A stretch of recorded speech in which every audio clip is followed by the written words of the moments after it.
네, 윤석열 대통령의 지지율이 그야말로 뚝뚝 떨어지고 있습니다. 곳곳에서 이제는 위험하다는 목소리가 계속 나오고 있는데요. 오늘 두 분 전문가 모시고 한 주간 있었던 정치권 이슈들 자세히 짚어보도록 하겠습니다. 이현종 문화일보 논설위원, 박창환 장한대 교수 나오셨습니다. 안녕하세요. 네, 안녕하세요. 네, 어서 오십시오. 윤석열 대통령의 지지율을 보면요, 출발 때부터 압도적인 지지율 이런 건 아니었습니다만 그래도 50%는 넘겨서 출발을 했었는데 요즘에는 30% 선도 붕괴되는 거 아니냐 이런 우려들이 나오고 있어요. 이현정 의원님. 네. 더 아래로 내려갈 가능성 얼마나 있다고 보세요?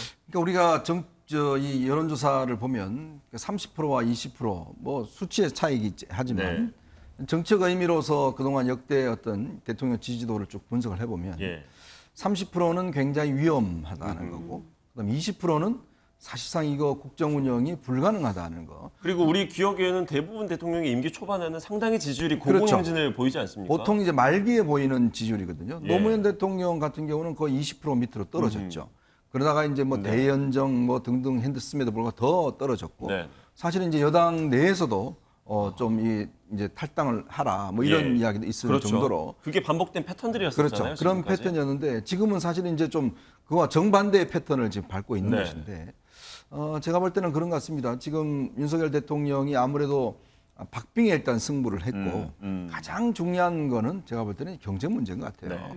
왜냐하면 지금 국민들이 그나마 이 경제 어려움들 때문에 그걸 좀 해결해 주기 위한 이제 기대감에서 일단 선출을 했는데 문제는 지금 이 현상들이 단지 국내뿐만 아니라 세계적인 현상이잖아요. 지금 세계 지도자들이 전부 다 지지율이 거의 30%대입니다. 바이든 같은 경우도 지금 제가 알기로 한 38% 정도 지금 떨어져 있는 상황이거든요. 그만큼 미국 경제가 안 좋고 특히 우리 국민들 같은 경우는 지금 본인의 자산 가치가 급격히 떨어지고 있어요. 아시겠지만 이 주식도 엄청 떨어졌죠. 가상화폐 이거 떨어지면서 20, 30대 투자자들이 지금 거의 멘붕 상황이죠. 그다음 집값도 떨어지고 있습니다. 마지막 보루였던 집값이 떨어지다 보니까 내가 가지고 있는 자산 가치가 지금 전체가 떨어지면 그런데 지금 회사나 월급이나 이런 것은 전혀 오르지 않고 있거든요. 이제 그런 불안감들이 있는 데다가 그렇다면 이런 불안감들을 정치는 사실 이 문제를 해결해 줄 수는 없어요. 금방 이 경제 문제는. 근데 문제는 그만큼의 공감대를 갖고 있다. 우리 열심히 노력하고 있다라는 것들을 보여주면서 국민들의 어떤 면에서 좀 함께 가야 되는데 문제는 거기에 엇박자가 생긴 거죠. 그러니까 이런 국민의 어려움들을 대통령이나 대통령실이 심각하게 느끼고 있는 모습을 보여주지 못했다. 그리고 메시지가 좀 더 구체적이어야 되는데 굉장히 민생이 어렵다는 이야기, 그거 다 아는 이야기거든요. 그 이야기만 계속 반복한다고 해서 공감을 얻는 건 아니거든요. 실질적인 조치가 있어야 되는데 그런 것들이 내각에서 보여주고 있지 않기 때문에 아마 이런 거 아닌가 종합적으로 평가할 수 있을 것 같습니다. 다른 여러 문제들도 있겠습니다만 가장 중요한 문제로 지금 닥쳐 있는 이런 어려운 그 민생 현안, 특히 경제 문제를 제1 원인으로 꼽아주셨어요. 박장환 교수님은 지지율 앞으로 어떻게 좀 보일 거라고 보세요? 네, 저는 가장 근본적인 원인이 물론 경제적인 어려움은 전 세계에 걸쳐서 똑같이 있다고 말씀을 하셨지만 그럼에도 불구하고 유달리 최근 한 달 동안의 지지율이 급락하는 이유가 있다고 봅니다. 윤석열 정부의 그 정치적인 핵심 아젠다가 뭐였냐 하면 국민들에게 공정과 상식의 가치를 지키겠다라고 하는 거였습니다.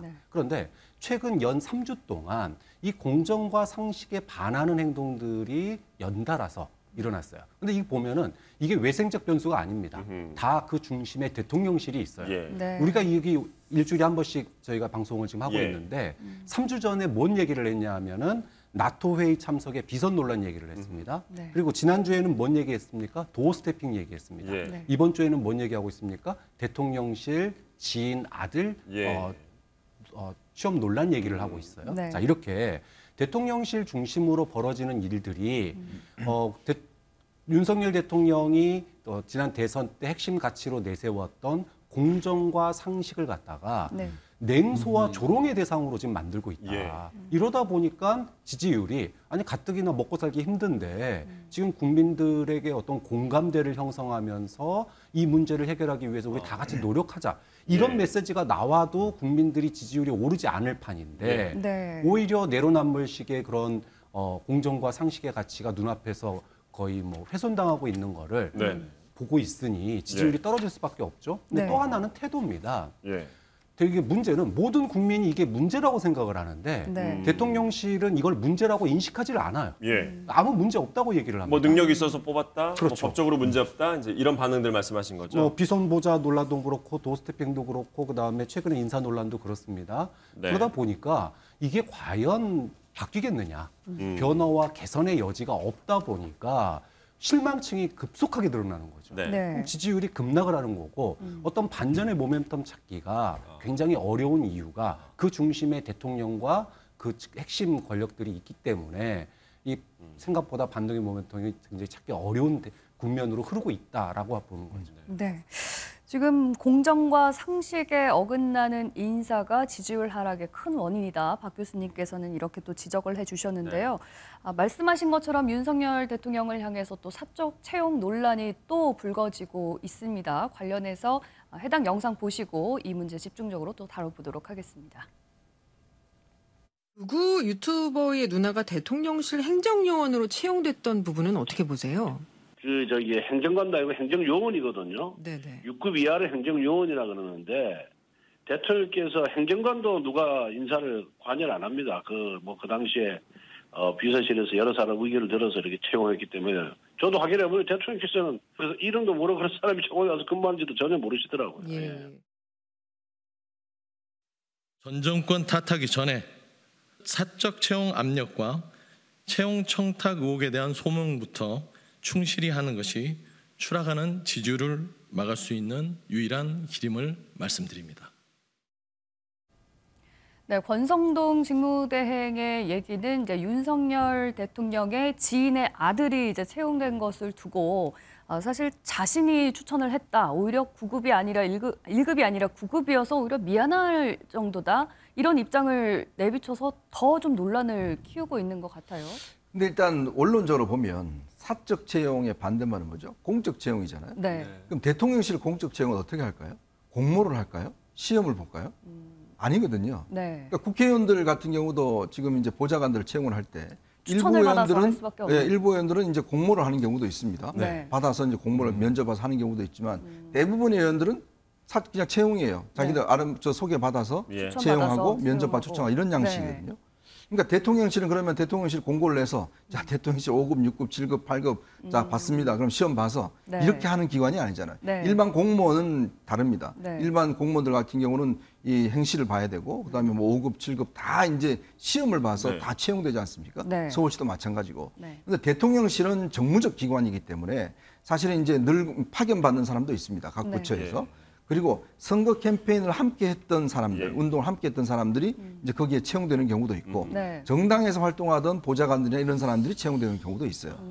그렇다면 지금 이제 이 이야기하고 있던 이 채용은 이분들이 갑자기 들어온 분이 아니라 네. 제가 알기로 아마 예전에 처음 캠프를 구성할 때부터 있었던 분도 알고 있습니다. 그런데 이게 뭐 선거 캠프에서 왔다고 해도 뭐 사적으로 추천을 받아서 채용할 수밖에 없는 상황이라고 해도 어느 정도 정치적인 경험이 있는 사람들, 행정적인 경험이 있는 사람들을 추천받아서 채용하는 것과 네. 그냥 사적 인연으로 채용을 하는 것은 좀 다른 거 그러니까 아니냐라는 아마 지적이거든요. 그거는 어떤 면에서 보면 좀 직종에 따라 다르겠죠. 네. 그러니까 정치적 경험이 필요한 직종일 수도 있고. 자, 그럼 출발이 어디냐? 왜냐하면 제가 알기로는 아마 이 9급 행정요원 같은 경우는 굉장히 실무적인 요원들이에요. 운전을 또 해주고, 제가 알기로는 윤석열 대통령이 처음에 그러니까 할 때 주변에 도움 주는 사람이 아무도 없었지 않습니까? 네. 그러니까 먼 친척들이 아마 운전도 해주고 수행도 해주고 그렇게 해왔거든요. 네. 자기는 직장도 버리고 와서. 또 윤석열 대통령이 워낙 이제 정치적인 기반 경험이 없기 때문에 인재풀이 그쪽 주변에서는 좀 부족할 것 같기도 그러니까 합니다. 그런 현상들이 저는 뭐 가능성이 충분히 있다고 봐요. 네. 이제 그렇기 때문에 실제로 이제 어떤 면에서 보면 각 국회의원들이 또 추천하는 인사도 있는 것이고. 네. 근데 그게 예를 들어서 그 기준, 예를 들어서 채용될 수 있는 기준에 부합하느냐, 예를 들어서 뭐 신원조회라든지 등등 네. 어떤 사적인 이해관계에 얽혀 있는 사람이 이런 거는 문제가 되지만 네. 지금 대통령실의 사적 채용이 문제다라고 저는 규정하는 것 자체는 이거는 좀 말이 안 된다. 왜냐하면 그럼 대통령실 공모를 200명을 전부 다 시험 봐서 다 뽑아야 되냐? 네. 이제 그건 아니거든요. 이제 그런 면에서 좀 더 엄격해질 필요가 있다. 그러니까 그 사람의 어떤 채용 자체가 예를 들어서 뭔가 법적인 문제가 있다든지 네. 아니면 이 사람이 이해관계에 문제가 있다든지 이런 것들을 신원조회를 거쳐서 하는 거는 저는 가능하지만 네. 그렇다고 국회의원이 추천하는 인사를 했다고 해서 그 자체가 문제일까? 그럼 아무도 추천할 수 없습니까? 국회에 한 거를? 그러면 지금 그 국회 보좌관들 같은 경우는 다 다른 국회의원들 추천하고 했는데 그것도 다 문제가 될까요? 그 기준으로 따지면? 그러니까 좀 더 원론적인 저는 문제를 제기하고 싶은 거예요. 추천받은 인사를 사적 채용이라고 이렇게 논란으로 규정짓기는 조금 어렵다라는 시각이신데 교수님께서는 어떻게 보세요?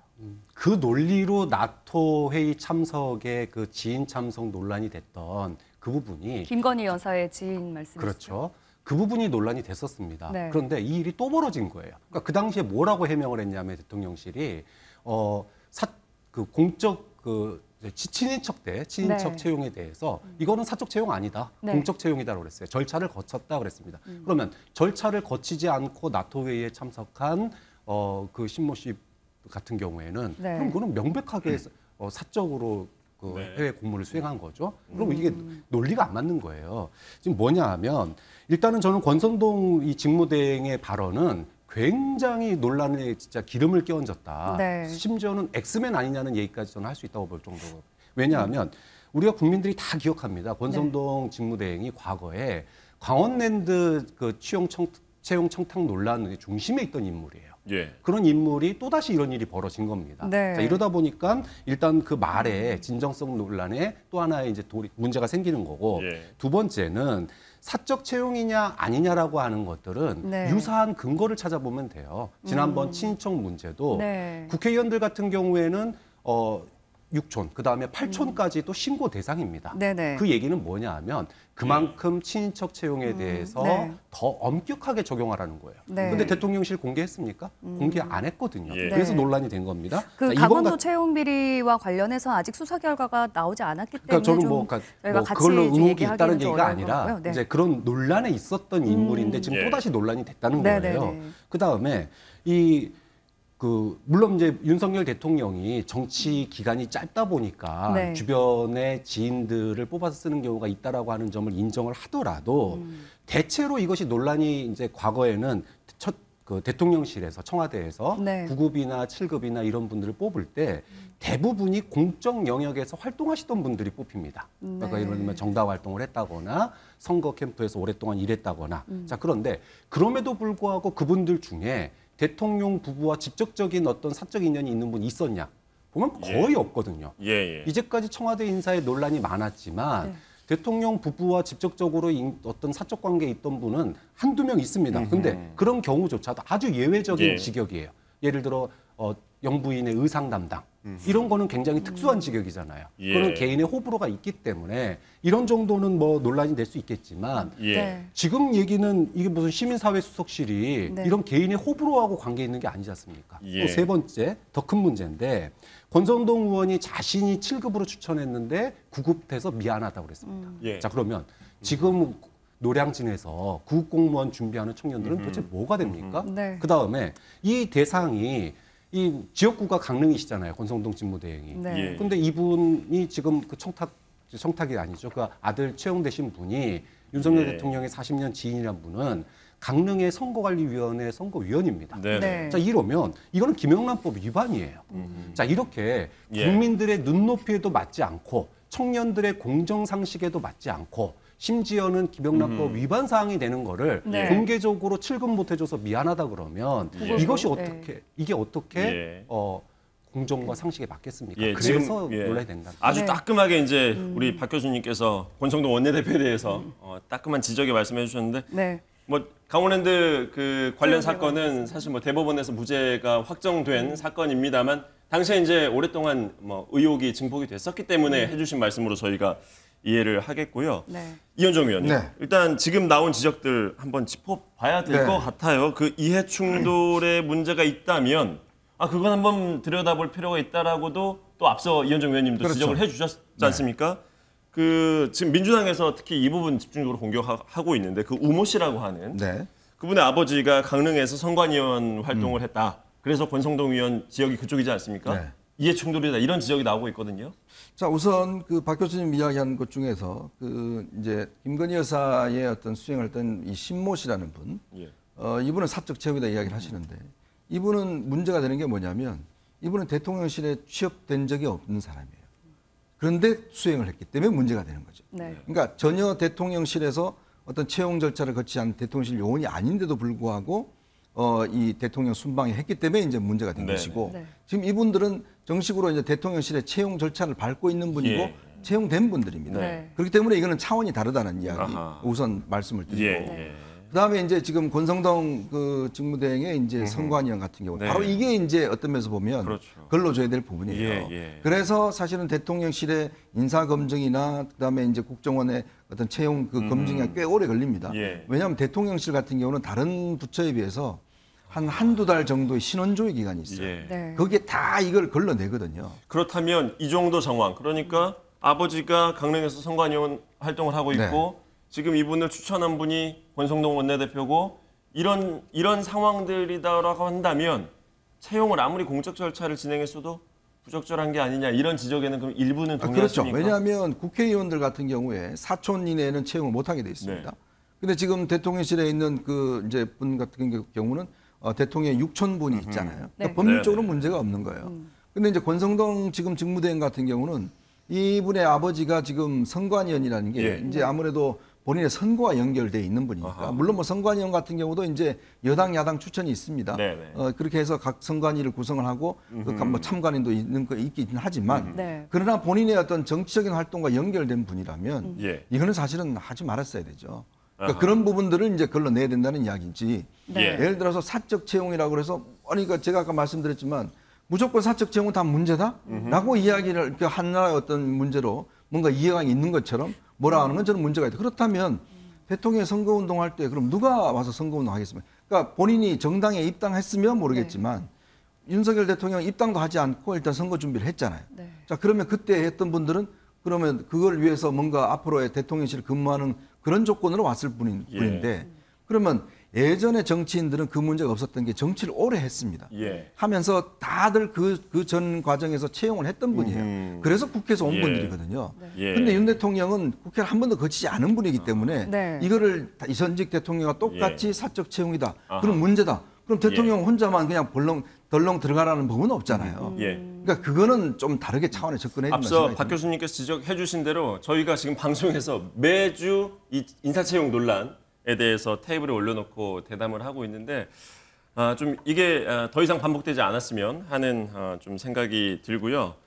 권성동 원내대표 요즘에 뭐 특히 여권 관련한 이슈에 계속 중심에 서 있네요. 이 부분도 하나 더 짚어봐야 될 것 같은데요. 지금 당내 권력 투쟁 아직 밖으로 불거지지 않고 또 안에서 아주 바쁘게 치열하게 움직이고 있는 게 있는 것 같습니다. 영상 보시고 이 부분도 계속 이어가 보겠습니다.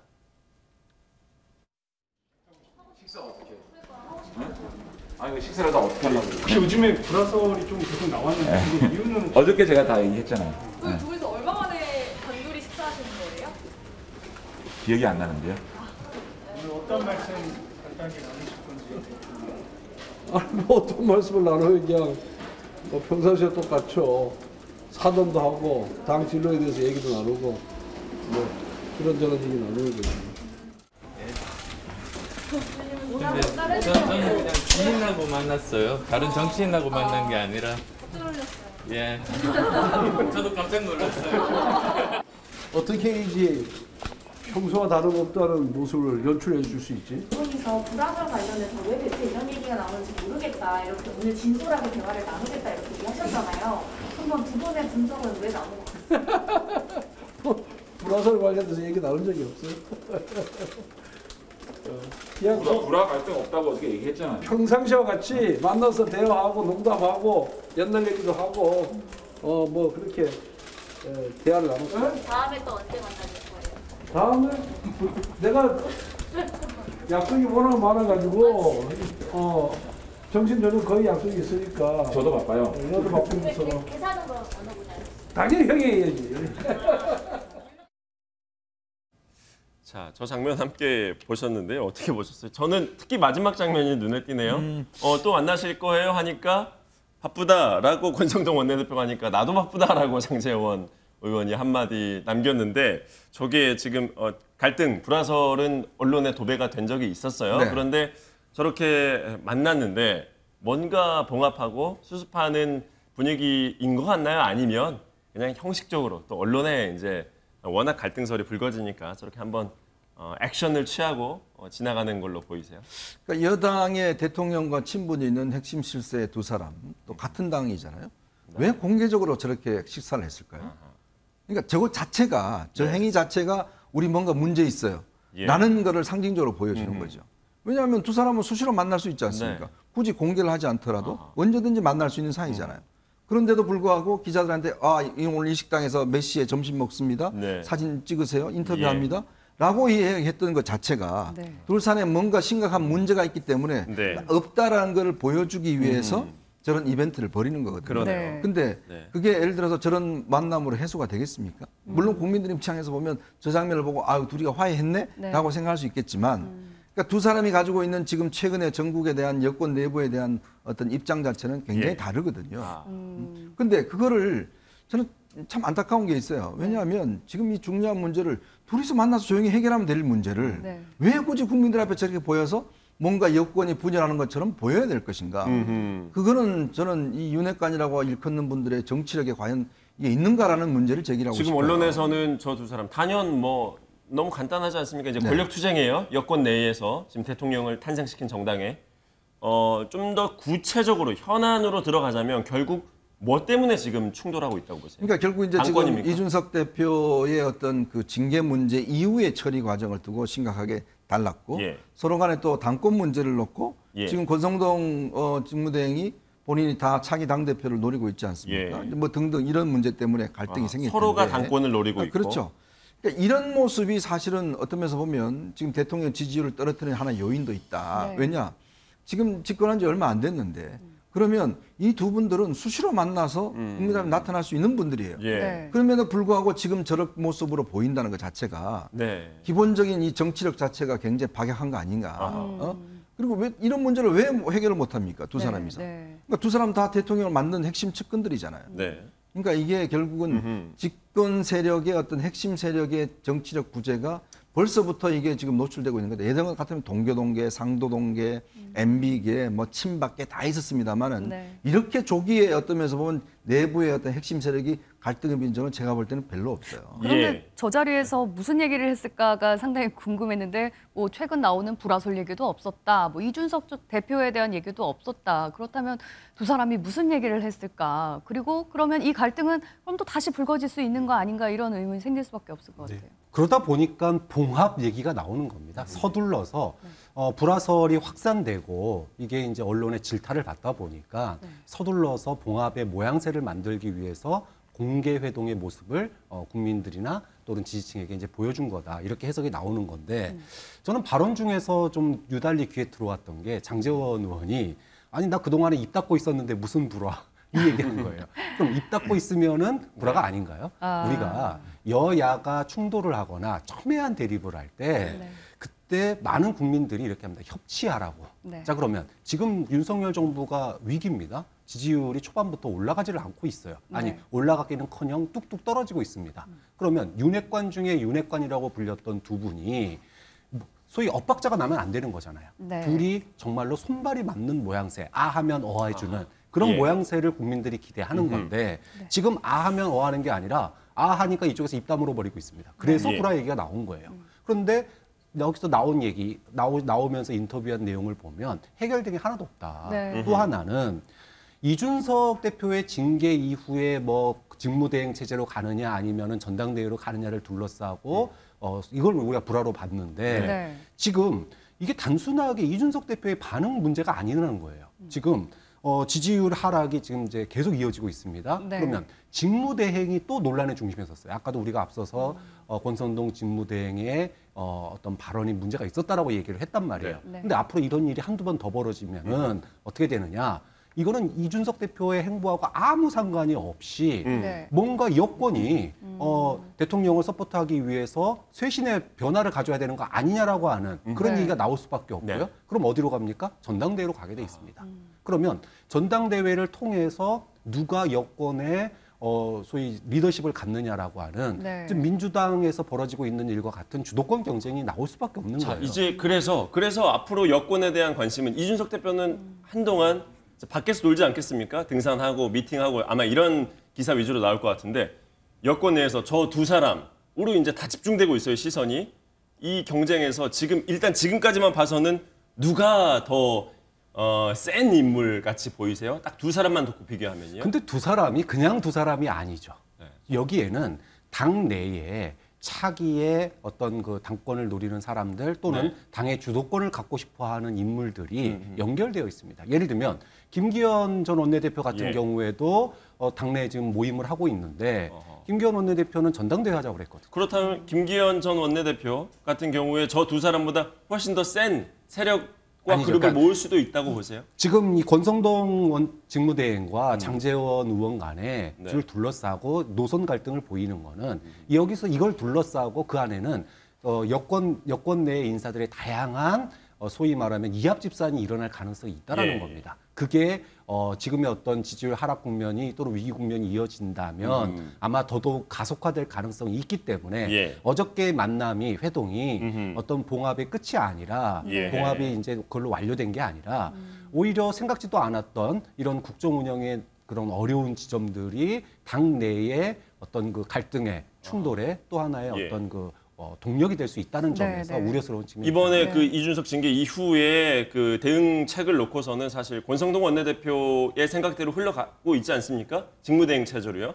그러면 권성동 대 장제원 싸움에서는 일단은 권성동의 판정승 상황이라고 봐야 될까요? 그렇죠. 그렇으니까 장제원 의원이 입 닫고 있었고 입 닫고 있는 게 소위 말해서 예. 힘 모아서 지금 이 어려운 상황을 타개하자라고 하는 모양새가 아니다 보니까 네, 네. 불화설이 나온 거 아닙니까? 예. 그러니까 일단은 만나서 그거를 갖다가 수습을 한 건데 문제는 국정 상황이 수습이 안 되면 지지율에 어떤 반등이 없으면 예. 이거는 만나서 해결될 문제가 예. 아니라는 거예요. 결국은 전당대회를 통해서 또는 힘을 통해서 재편될 수밖에 없는 부분. 자, 권성동 대 장제원 싸움에서는 일단 권성동 원내대표가 앞서 나가고 있는 것 같다라는 말씀 주셨어요. 동의하십니까? 글쎄요, 이걸 누가 앞서가고 있다고 하기에는 저는 이거는 섣부른 판단이고 이거를 누가 이겼다 졌다라고 하기에는 좀 아직 굉장히 팽팽하다. 어렵습니다. 이게 왜냐하면 두 사람 간의 뭐 어떤 공통적인 목표는 똑같잖아요. 예. 그렇지만 이제 그걸 구체적으로 어떻게 해결하느냐 문제는 서로 다른 문제이기 때문에 그거를 가지고 지금 누구의 우열을 따기는 어렵고 문제는 그러니까 이준석 대표가 지금 이제 장외에 나가 있기 때문에 네. 이제 장외에 나갔으면 사실은 당내에서 잘해야 돼요. 네. 그러니까 당내에서 어떤 이준석 대표가 없는데도 잘한다라고 한다라면 그래도 뭐 이 문제가 크게 부각되지 않겠지만 네. 만약에 저렇게 계속적으로 내부적인 내용을 겪고 있다 그러면 뭐 과거와 이준석 대표 있을 때가 없을 때 뭐가 차이가 그러네요. 있냐 이런 식의 인식들을 국민들한테 주면 안 되는 거거든요. 예. 네. 그래서 이제 두 사람이서 이제 같이 만나는 모습도 보여준 것이고 예. 왜냐 이준석 대표 나갔지만 나가도 당이 잘 굴러간다라는 네. 모습을 보여줘야 되는데 이준석 대표 내가 나갔는데 잘 굴러가면 안 되잖아요. 그렇다면 이준석 대표 입장에서는 밖에서 지금 구경하면서 당이 계속 좀 내용 속으로 빠져 들어가는 이걸 은근히 바랄지도 그렇죠. 모르겠네요. 본인은 항상 이야기했지만 윤핵관 때문에 하고 있다. 그럼 예. 자신의 이야기를 정당화시켜 주는 거 되잖아요. 네. 봐라 내가 나갔는데 봐라 윤핵관이 저렇다라는 것들을 정당화시켜 주니까 계속 나가서 무슨 뭐 당원 모임도 하고 전국적으로 돌아다니고 하고 뭐 이런 행보를 하고 있는 상황이지 네. 않습니까? 네. 그렇다면 아마 저런 어떤 당내에서 이준석 대표가 나갔음에도 불구하고 잘한다면 두 사람이서 해서 권력 관계가 하나에 집중되는 그런 걸 보여줘야 된다. 저는 그런 생각이 들어요. 그래서일까요? 그 이준석 대표가 사실 징계를 받고 난 뒤에 뭐 윤리위 재심 청구를 하겠다, 뭐 가처분 신청하겠다, 그렇게 징계 불복을 시사했는데 아무런 움직임을 보이고 있지 않거든요. 그런 이유 때문이라고 보시는 그렇죠. 건가요? 왜냐하면 이거 법적으로 따져가면 오히려 이준석 대표한테 불리할 수가 있어요. 네. 그러니까 그리고 또 이것 자체가 뭔가 자신의 징계를 자신의 당 대표로서 계속 이게 하지 않고 오히려 당을 망치려 한다는 이미지를 줄 수가 있는 거예요. 네. 그리고 또 현실적으로 이게 굉장히 불리할 수도 있기 때문에 일단 후퇴를 한 거죠. 이제 그래서 이제 장외 투쟁을 벌이고 뭔가 장외 여론전을 하고 그래서 당내에서 뭔가 분란이 더 일어나도록 네. 어떤 그런 것들이 이준석 대표 입장에서 보면 유리한 측면이지 않겠습니까? 뭐 이준석 대표에게는 검찰 기소 여부, 경찰 수사 결과 뭐 이런 것들이 또 여부가 남아 있기는 하겠습니다만 또 최근 여론조사로는 물론 오차범위 내긴 하지만 아직도 차기 당대표 적합도 조사에서 1위를 달리고 있거든요. 아무래도 아직까지 좀 재개할 수 있는 여지는 좀 남아 있다고 보십니까? 그렇죠. 이준석 대표가 지금 로우키를 하는 거는 저는 숨고르기라고 봅니다. 그러니까 여론전, 이준석 대표는 조직이 없기 때문에 결국은 여론전을 펼쳐나갈 수밖에 없는 거고, 여론전을 위해서는 원칙적인, 그러니까 혁신의 어떤 예를 들어 광주를 방문한다던가 이런 거는 진정성을 보여주는 거죠. 서진 정책에. 그다음에 당원 모집, 또 청년들과의 만남 이런 걸 통해서 자신의 어떤 그 혁신위 또는 혁신 정책에 대해서 정당성을 갖다가 확보하는 거고, 지금 이제 징계 이후에 여론을 살피고 있을 겁니다. 그래서 지금까지는 징계에 대해서 정치적 징계다 아니면은 올바른 징계다, 이게 여론이 팽팽하거든요. 네. 자, 이런 상황에 변수가 등장한 게 지금 윤핵관을 둘러싼 또는 대통령실을 둘러싼 인사 논란이에요. 만약에 이걸 통해서 지지율이 좀 더 하락하고 윤핵관의 불화설이 더 깊어진다면 이준석 대표로서는 살 수 있는 일이 더 열리고, 그렇죠. 대대적인 여론전에 나설 기회가 생깁니다. 예, 저희가 오늘은 대통령실 인사채용 문제 그리고 여당 내의 권력 투쟁 문제까지 짚어봤습니다. 오늘 대담은 여기까지 하도록 하죠.